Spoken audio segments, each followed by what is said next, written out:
যারা জুলাই অভ্যুত্থানের অংশীদার, এই আন্দোলন সংগ্রাম সকলের জন্য আগামী 24 তারিখে ঐতিহাসিক সোহরাওয়ার্দী উদ্যানে বাংলাদেশ খেলাফত মজলিসের যেই গণসমাবেশ আছে, সেই সমাবেশে সারা বাংলাদেশের যুবকদের প্রতি আমি উদাত্ত আহ্বান জানাতে চাই।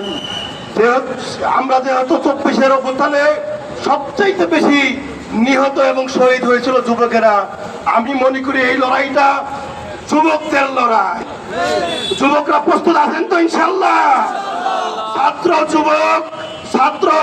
ছাত্র যুব জনতা ইনশাল্লাহ এই গণভোটকে বাস্তবায়ন করার লক্ষ্যে আগামী দিনে রাজপথে গুরুত্বপূর্ণ ভূমিকা রাখবে এবং আগামী 24 তারিখের গণসমাবেশে সারা বাংলাদেশের সকল বাংলাদেশ খেলাফত মজলিস, যুব মজলিস, শ্রমিক মজলিস ও ছাত্র মজলিসের সকল নেতা কর্মীকে উদাত্ত আহ্বান জানাবো, সকলে স্বতঃস্ফূর্ত ভাবে এই গণসমাবেশে অংশগ্রহণ করবেন।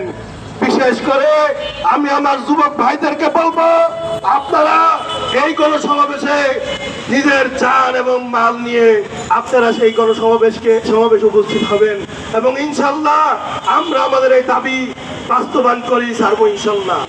আজকের এই মিছিলে ছাত্র জনতা বৈষম্য বিরোধী আন্দোলন করেছিল। সেই আন্দোলনের পরিপ্রেক্ষিতে আমরা দেখেছি 26-এ যে নির্বাচন হয়েছিল, সেই নির্বাচনে যারা সংসদ সদস্য হয়েছে, আমরা ইতিমধ্যে দেখেছি পিকেএম এর সংসদ সদস্যকে যেভাবে তার উপর হামলা করা হয়েছে, এর এখন পর্যন্ত কোনো সরকারি মহল থেকে প্রতিবাদ দেখতে পাচ্ছি না। অবিলম্বে